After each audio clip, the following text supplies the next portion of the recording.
Hello everybody, it is Emery48 here, and today's video is on Star Wars Cloak of Deception by James Lucchino.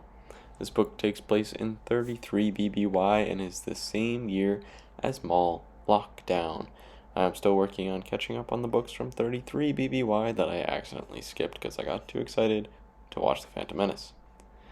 This video in particular is going to be on part 1 of Cloak of Deception, because there are actually multiple parts in this book, so I'm breaking each part into a video. Part 1 is Dorvala. Chapter 1.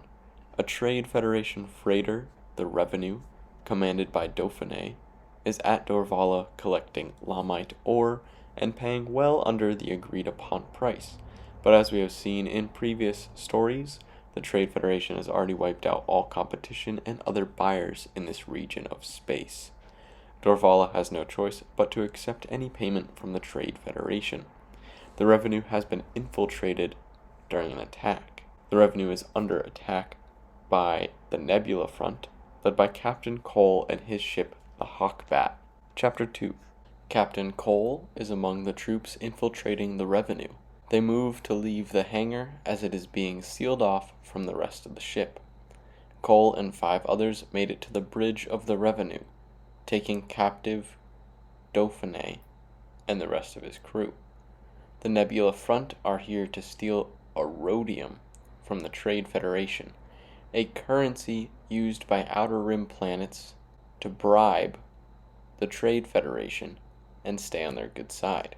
The Inquisitor, another Trade Federation ship, which had been hailed by Dauphiné, has entered the system and began firing upon the Nebula front ships.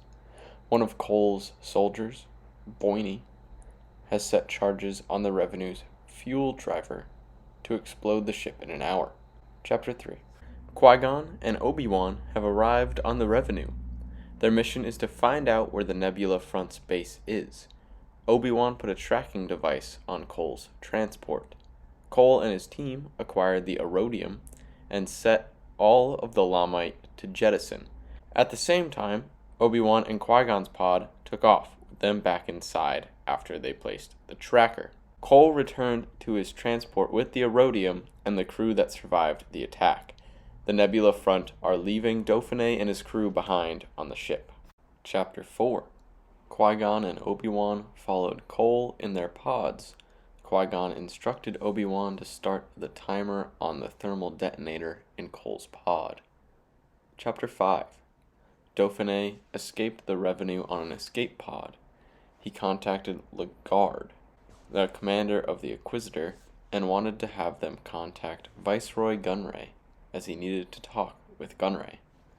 Cole had surrounded their shuttle with a look-alike pod. The thermal detonator was on the shell, which they shedded. Obi-Wan had placed the tracking device on the shuttle. After Dauphiné informed Gunray of what had happened, Gunray put Dauphiné in charge of the Inquisitor and wanted him to pull out of the space battle with the Nebula front. Cole and his crew flew back towards the Revenue just before it blew up. This maneuver allowed Cole to get away from the pursuing Jedi shuttle. This is all I have for this video, as part 1 has ended. I hope you enjoyed this one and join back next week for part 2. Thank you everyone so much for watching, and have a wonderful rest of your day.